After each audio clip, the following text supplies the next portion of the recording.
Great way to prepare our hearts. Wonderful song choice going into that because it calms us and it hopefully gets us ready to go. So we're going to go. This is week 3 of our series, and we've been talking about the ways that we lead. The first week we talked about the way that we lead is through our head, and many times it is the place where we stop, where, oh, that doesn't make sense, so we're just going to stop right there. But we found a guy by the name of Nicodemus who was the best of the best of the best. And you have your Pharisees, you have your Supreme Court, which is the Sanhedrin, and then you have the top guy. And he was the top guy of all the top guys. And so he was chosen to go to see this guy, this rabbi, this teacher by the name of Jesus, who many recognize as a rabbi, and yet he was teaching a little bit differently because the Pharisees had made all the rules, and the Sanhedrin had made the rules on top of the rules, and you had to follow those rules. And so through his head, through all the things that were going on, he felt as though he was the guy that should go to see this guy named Jesus. And so at nighttime, he went to visit him, and a lot of people think that he did this because he was afraid. I completely disagree with that, because this was a time of Passover. And this moment of Passover was when all the Jews had come together, and the adults and different people, the guys had to come back to Jerusalem. And so as the head guy of the Sanhedrin and of the Pharisees, he would be working during the day. And so at nighttime is when a lot of discussions took place. And so he came to have this discussion with Jesus, and they sat down on a rooftop and had this discussion. And it started off with his head, but slowly it led toward the next area which we tend to lead in, and that is logic. Because as he talked about, said, this is this logic side of it. You're telling me to be born again. And that doesn't make sense to me. Because how can I be born again? How can I enter the womb again and then come back out? That does not make sense to me. And Jesus explained to him, when you have the words born again, that means born from above. And so through this discussion, it led to a verse that we all know. And we all think that, well, when Jesus had this discussion and he said this verse, that he had to say it to the masses. He had to have it for hundreds of people or thousands of people. And everyone would tell everyone about this verse, which is John 3:16. And we all know that verse. But what we found is that he didn't say that to hundreds. He didn't say it to thousands. He said it to one. And yet through this discussion with this guy who was a non-believer, who is the best of the best of the best, it leads us to that third area in which we lead. So we're going to be in John chapter 3 today. We're going to finish up on the last verses. We're going to start with verse 16 of John. I forgot to let everyone know that we have the sermon note cards here. We will make sure that we have these in the pews very, very soon. And hopefully you have one where you can pull it up. Every time going forward, we'll make sure that we get those in the pews so you can pull those up to take notes. But please, please, please, please, please, today take notes, because this is that third part and the final part of our series. Before we dive in today, let's go ahead and say a word of prayer. Heavenly Father, God, as we close this series together, Lord, as we come to the culmination of this guy by the name of Nicodemus, who we've heard of, but we kind of just take him for granted. And Lord, it's through people like this that they can make such a difference in our lives. And these are people that we can point to. And as we're going to find today, that even though many saw him as not being a believer, the change that took place in his life, when he started by leading through his head and then leading through logic, and then finally, as we see today, by leading through example. God, we give you this time. It's in your name that we pray. Amen. We're going to eventually talk about leading by example. And for those of you that don't know, Dan and I recently added a new addition to our home, and her name is Molly. And Molly is a puppy about this big. It's a Cavachon, which we already have one Cavachon. And for those of you that haven't raised a puppy, have kids. Have twins, have triplets. It's just way easier. And part of that is because you're bringing in a new member of the family. And with this little puppy, you have to teach him things like when to poop and when to pee and where to poop and where to pee, and you're doing all those things. But what you don't take into effect is if you already have dogs, which we have 2, is that it also affects them. So we have a big black lab by the name of Boomer. He's about 120 pounds. He's got a head about this wide. And he is the easiest dog in the world to get along with. UPS drivers and FedEx drivers totally freaks him out. Little kids come up and hug him. That's the kind of dog that he is. Black Labs they're wonderful, wonderful dogs. And then we had this other Cavachon by the name of Toby. And Toby at one time was that little white puppy who drove Boomer crazy. And so in comes Molly. And the little puppy only knows one thing, and that is to go and to go and to go. And she goes and goes and goes in more ways than one, wherever it is that she wants to go. So poor Boomer, what we've seen happen with him over the last couple weeks is that he just wants to go outside and stay away from the puppy. And there's one time where he actually looked at me, and I thought he gave me those eyes of, "You're doing this to me again?" And then I remembered, nope, he's got cataracts, so he can't see me anyway. Wasn't that a terrible joke? I'm so sorry. So Boomer just goes outside. It's 101 degrees outside the other day, and that's what the real feel was. And he laid on the floor of our garage, where it's even hotter, with the door open this far, just to stay away from this dog. That leads us to Toby. Poor Toby, who used to play ball all the time, because when he was a puppy, he would climb up on my chest, and he would drop a tennis ball, and it would roll here, and he would run around and pick it up and drop it on my chest, and so it would roll here. He'd run around until I finally said, "Okay, let's get up and I'll play ball." And so many nights at 3 in the morning, there's John out throwing a tennis ball, and the dog would bring it back and bring it back and bring it back. And it stopped. It literally has come almost to a screeching halt now ever since Molly showed up. So this morning I take the 2 dogs out, and this little puppy is sleeping through the night. Toby finally gets some time. I throw the ball to him. He goes out and gets it and brings it back. And just at that time, little Molly comes out, and I take the ball and I throw it again, and he just stared at it and then just looked at me. And I thought, oh my goodness, this poor little dog. I don't know what to do. Do I send it to dog counseling? I don't have any idea. So Toby goes over, and what Toby likes to do is he likes to lick the dew off the grass in that.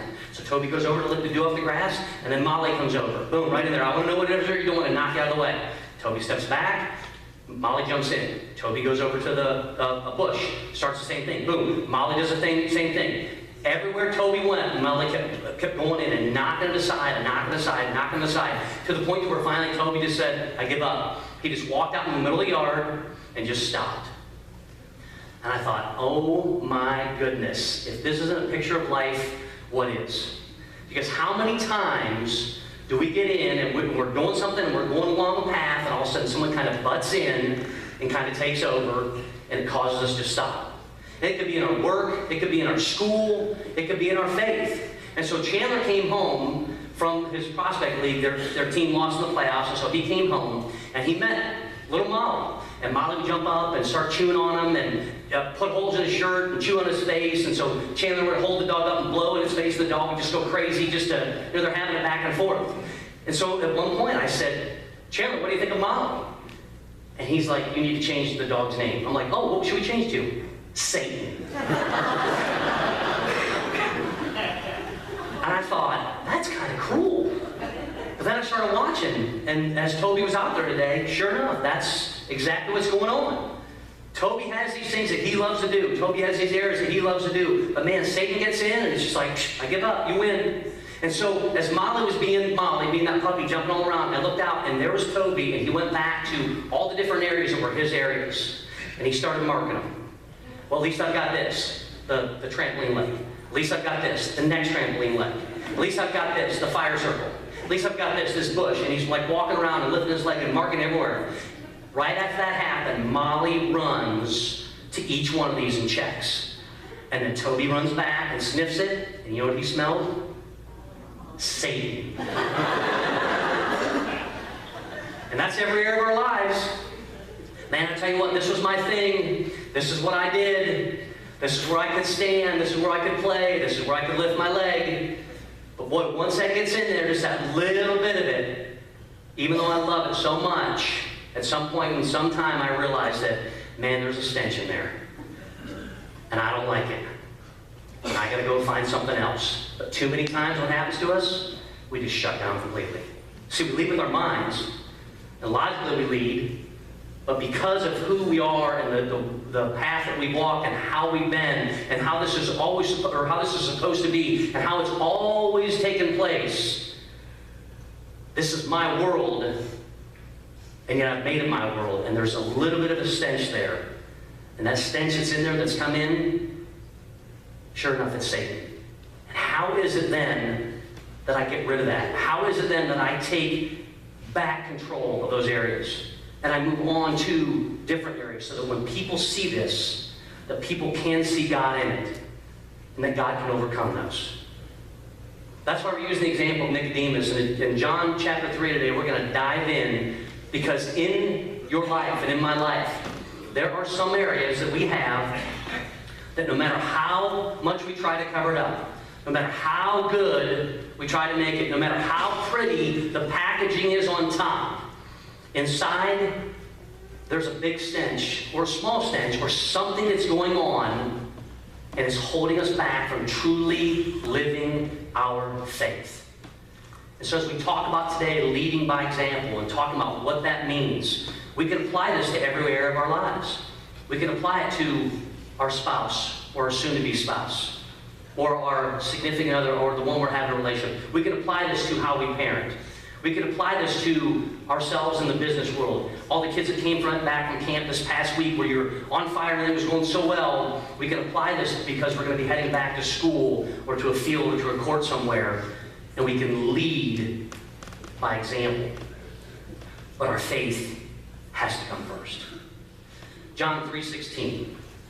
For God so loved the world that he gave his only begotten Son, that whosoever believes in him should not perish, but have everlasting life. In the middle of the conversation that John is having with Nicodemus, he presents him with these words. And in it, we see God.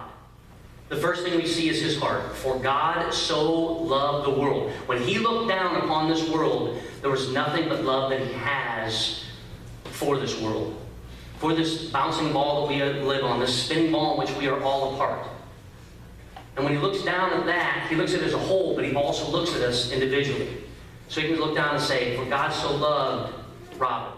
For God so loved Kim. For God so loved Jen. For God so loved, we can put our names in there. For God so loved each one of us. For God so loved you. And sadly, for many of us, we think about that in our head, and we're like, man, that's pretty cool that God loved us. But then logically, why would God love me? Because in my life, I've got a Molly over here, and a Molly over here, and a Molly there, and a Molly there, and God can't love that. So logically, it makes no sense. And yet, when we start to lead by example, we'll see that God can take care of those in every facet of our life if we will bring it before him.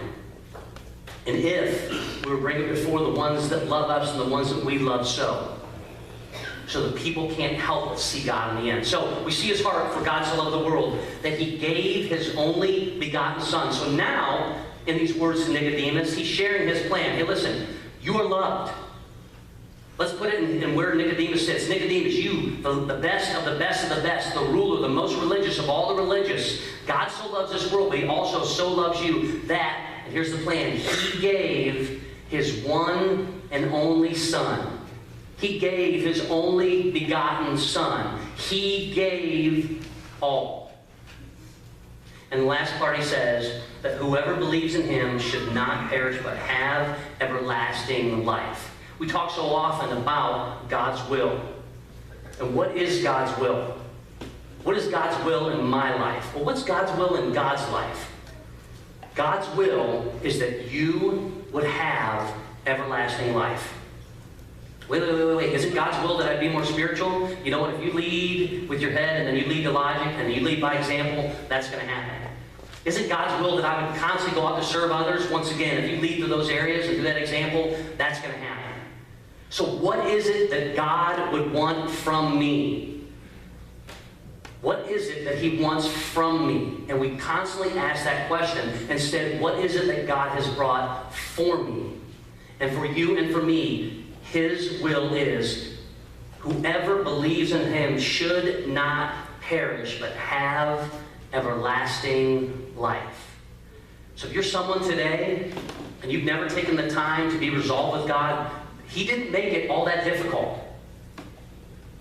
He didn't have you walk across the road 6 times back and forth, carrying large amounts of weight.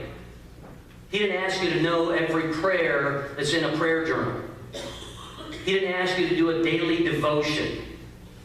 He didn't ask you to go out and mentor others or be mentored by others. All those take place when you take the step for the will that he has in your life. Because as Jesus said, as I have loved, you will love others. And through that you will make disciples in his name. So that when I leave with my head, logically leads to the next step, and in the end, by example, because God gave us that example. For God so loved the world, that's his heart, that he gave his one and only Son, that's his plan, that whoever believes in him should not perish but have everlasting life. And that is his will. And we are to be the reflection of that. Verse 17 says, for God did not send his Son into the world to condemn the world, but that the world through him might be saved. See, when he's talking about that condemnation, he's literally saying to him, listen, this is something, I didn't come here to question the world. I made this world. I don't need to do that. But from the actions that you have and the thoughts that are going through your head and the way that you live your everyday lives and what's going on in that heart of yours, I question that. I'm not questioning you now because you're sitting in church. I'm not going to question you when you go to leave here because all the words are good. I'm not going to question you when you walk through these doors. I don't need to. But at the same time, there's areas in your life and in my life that if we're not careful, we're allowing Satan in. And where does it start? It starts with our mind. Where does it continue? It continues with the logic or the lack of logic.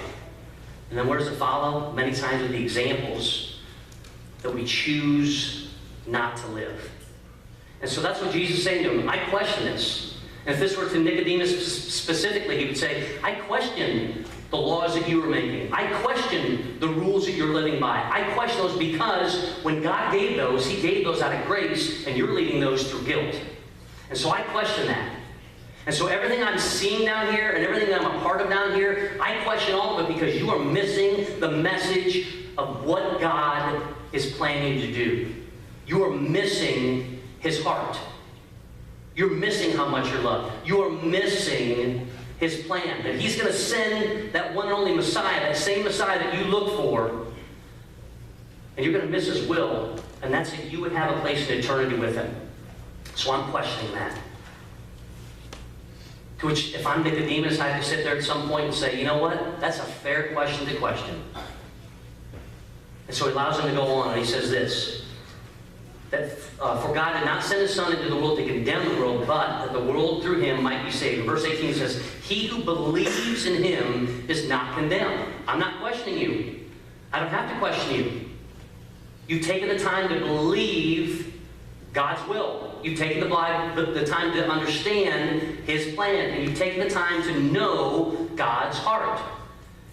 He who believes in him is not condemned, but he who does not believe is condemned already, because he has not believed the name of the only begotten Son of God. And this is the condemnation, that the light has come into the world, and men love darkness rather than light, because their deeds were evil. 1 Corinthians chapter 13 is the love chapter. I read it every single wedding that I have. It's one thing I will not hedge from. We're going to close with these words, because these are the words of what the Bible reads, and I believe they're the greatest words. No matter what I can say, no matter the best advice that I can give you, and yes, I've been married for 21 straight years, and there's been people here that have been married for over 50 plus years, and they could give you great advice. But the greatest advice that they could give are the words of 1 Corinthians 13, where it talks about love isn't rude, it isn't self-seeking, it does not boast, it does not keep a record of wrong, but it brings hope, and it brings trust, and it can persevere. And in the end, it's never going to fail. And when I say those things, we believe those things, we may have them up in a picture, and they hang somewhere, and we try to remind ourselves of those things occasionally, sometimes more than others, depending on how our life is going. And yet when Jesus comes through this portion, he literally says, the problem is this. This is the condemnation, that the light has come into the world, and men love darkness rather than light, because their deeds were evil. So what's the problem here? What's the problem with this world in which you live? What's the problem with the world in which you and I both live? That we both work, that we both go to school, that we both have questions, that we both sit down, that we both have people that we lead, that we have areas that we disciple, that we have one-on-one times, that we come to church, that we don't go to church, that we give up, that we go to a field. In all of these areas, What's the problem? What's the issue that we have? Those aren't my words. Those are Jesus' words. It's more fun to go to happy hour and to stay maybe a little bit longer than I should. Because I'd rather do that than to have to go home with my family. Why? Because I don't lead by any example there. I'm not respected there. No one listens to me there. It's a whole lot easier to seek after someone and make maybe too long of eye contact, to compromise a little bit, to find myself in areas that I shouldn't be, to draw a line here, and then as I get closer, to move that line. Even though I know it's wrong, man, that adventure sure is fun. Why? You know why? Because I love that darkness more than I love that light. But at some point in some time, and for some of us this has happened in different areas of our lives, we said, enough's enough. I'm tired of going it my way. And so we put that line in the sand and we put a stake in it and say, I'm not going to do this anymore. And so we stop doing it. And yet we allow either those things to creep back slowly, or we allow other areas of our lives to give way to that darkness. It's fun. It's exciting. It's an adventure. I don't have to tell anybody. I'll never get caught. No one will ever know. It'll just stay between me and you. It's really not that big of a deal. Everybody does it. That's darkness. And in darkness, it's just the absence of light. And yet that's where we love. Now, if I think about that, when I put it that way, man, in my head, that makes it tough. I don't like that you said that. And logically, I agree with you 100%. Is that the example that you want to live? Do you want to lead by that example? Spouses, when you're out lingering too long in areas you shouldn't be, is that how you want your children to lead one day? People that are making just terrible financial decisions, and you know it is, but man, I've got to keep up with the neighbors, and I got to keep up with the people at work, and it's just bringing pressure and stress. Is that how you want to teach your kids to lead one day? It's just another website. It's just a little bit extra time. It's just one more bet. It's just something in the past. It's just an area that I have to fix. It's darkness. It's the absence of light. And it's a choice that we make as to how we will live and how we will lead. Jesus continues this final conversation, these final words that he says to Nicodemus. Verse 20, for everyone practicing evil hates the light. Have you ever thought about that for a second? That every time that I choose that darkness, every time I choose not to be in the presence of Jesus, every time I stay too long, I make a call I shouldn't, I go to an area I shouldn't, I stay on a website, I make another bet, I make another terrible find. Every time I do that, students I give in physically, okay, I'll believe evolution and creation, and we fill in the blank. Every single time I do that, it's the absence of love which presents hate. And if I ask you the question, so, do you hate Jesus? I mean, when you come to me and say, hey, this is my issue, here's what's going on. And if I stop you and say, okay, do you hate Jesus? Do you hate Jesus? Do you hate Jesus? Your answer would be, well, no. But Jesus says, when there's the absence of that love, you're literally saying to him, I hate that love. I hate the fact that you love me as much as you love me. I hate the fact that you can accept all of my struggles. I hate the fact that when I go into these areas I know I shouldn't be, that I'm taking you out of that and that presence. But I hate it because I don't want you there anyway. And that's what you're saying. Those are some tough words. And he is saying this to the best of the best of the best, which none of us are.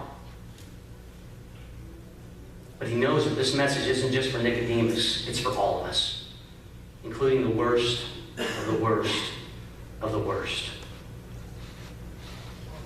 His final words. I'm going to start in verse 20 again. For everyone practicing evil hates the light and does not come to the light, lest his deeds should be exposed. But he who does the truth comes to the light, that his deeds may be clearly seen, that they have been done in God. So it comes down to two areas. Are we practicing evil, or are we living by the truth? Are we leading with evil? Are we leading with our head, which leads to logic, which leads to the example in which we live every day? Would you turn your Bibles to John chapter 19? Nice ringtone. Very soothing. John chapter 19. Every time before I do a funeral, I get up and remind people, could you please turn off your cell phones? And I'm going to get used to this pretty soon before we start taping, Rick, to turn that off, so that we can all turn our cell phones off. Because I know it's embarrassing. It happens. It's not like you're going to hell. Well, maybe you are, but... Well, God, I know this is my judgment day, and I just left the power button off. Put it on the side. Let's cash out, right? Where's that verse in the Bible? I'm finding it. For all you sinners. We're all sinners. All right, here we go. John chapter 19. John chapter 19. Starting in verse 38. Jesus is buried in Joseph's tomb. After this, Joseph of Arimathea, being a disciple of Jesus, choosing to be alongside of, whoa, hold on a second. You said there's only 12 disciples. There's so many more that came along the way. And these disciples were trained up so they would become apostles. But this guy, this rich guy, he is a disciple of Jesus, but secretly, for fear of the Jews. So there's so much hatred that was going on in this world that even though he loved Christ, he had to do this secretly. But secretly, for fear of the Jews, asked Pilate, who's the head guy there, that he might take away the body of Jesus. And Pilate gave him permission. Why not? He washed his hands of everything. He's like, we're giving the Jews everything else. Go ahead and take him. You can do that. And so here is Joseph. And look what happens. So he came and took the body of Jesus. And who was with him? And Nicodemus, who at first came to Jesus by night, also came bringing a mixture of myrrh and aloes, about 100 pounds. Then they took the body of Jesus and bound it in strips of linen with the spices, as the custom of the Jews is to bury. Joseph wraps him in these small grave linens. And so at the beginning of Jesus' life, Joseph is wrapped in these small grave linens and put in this manger, which was out of stone. And now Jesus, at the end of his life, is being wrapped by Joseph, not the same Joseph, in these small grave wrappings and put once again into stone. And when Joseph was along for the first time, Jesus' earthly father, he was with Mary. And now this Joseph, this rich man, this great businessman, has this guy by the name of Nicodemus. The best of the best of the best is with him and preparing this rabbi, this teacher, this one that just loved him for who he is. And with 100 pounds of this myrrh and other things that are going on, which is the same thing that was brought to Jesus when he was born. Gold, frankincense, myrrh. Why would the wise men bring myrrh? Because they knew that this perfect child would have to die to be truly the Messiah, to bring life. And so now here's this time where the myrrh is brought once again, and they've wrapped them all up, and he is gone, and Nicodemus is with him. And Nicodemus, who at first came to Jesus by night, also came bringing a mixture of myrrh and aloes, about 100 pounds. Then they took the body of Jesus and bound it in strips of linen with the spices, as the custom of the Jews is to bury. Why would they do the Jewish custom? That's all they knew. This is all they knew to do.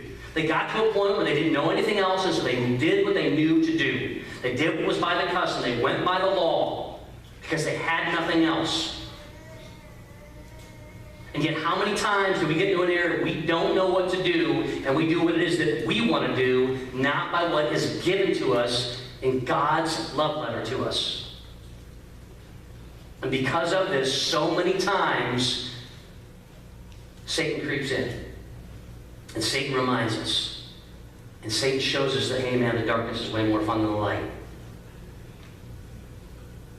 The next verse says, now in the place where he was crucified, there was a garden. And in the garden, a new tomb in which no one had yet been laid. So there they laid Jesus because of the Jews' preparation day. This is the Day of Atonement.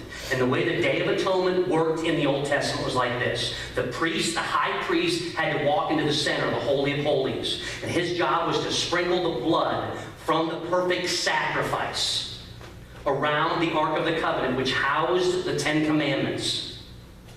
And if that priest wasn't perfect to that point in every way, he died. And the other priest, because he had a rope tied around him, pulled his carcass out.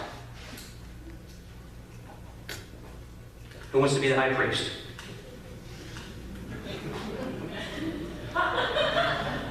Right? I'm not signing up for that one. Because when you walk through those curtains, you better be right. But if he laid that blood there and he walked back out, then everyone here is safe for another year. Whew. So here's what we're going to do. Today at the end of the service, we're going to send one guy behind that door. And we're going to tape a rope around him. We're going to tie a rope around him. Okay, we've got a dead chicken and a dead goat and a dead sheep in the back. You can just mix the blood however you want. And they're going to sprinkle it around an altar we have set up. And if he is perfect in every way, or seen as perfect in every way, then you're going to be forgiven for another year. Who's up for it? Who do you want to volunteer? One guy went to his brother. One guy went to his wife. She'd be a good one. I would consider her. Not one person pointed to me. How do I take that? Hey, whatever, Brutus. I got you. We're good to go. All right. It's fine. I get it. That is the Day of the Atonement, and that's how it worked. You get it for a year. But this one, on Passover Day, he goes into this tomb, and he has shed his blood, and they roll the tomb back, and they wait, because if he comes out of that tomb, you're forgiven forever.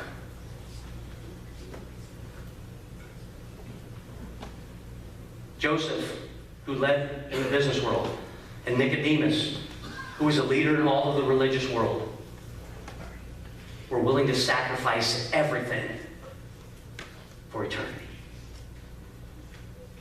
What started here, leading by their head, and started the wheels churning, leading through logic, took them to the point of leading by example. And in the end, they chose the light over the darkness. They chose their faith. They chose good. They chose to take the chance that they would be loved. Not because it was a chance, but because it was a promise. Because God showed his heart. And God gave him this plan. And God shared with them his will.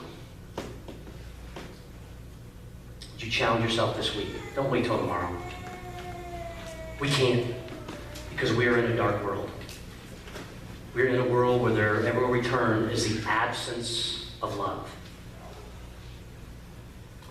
Everywhere we turn, we're not getting our way. Everywhere we turn, things don't add up.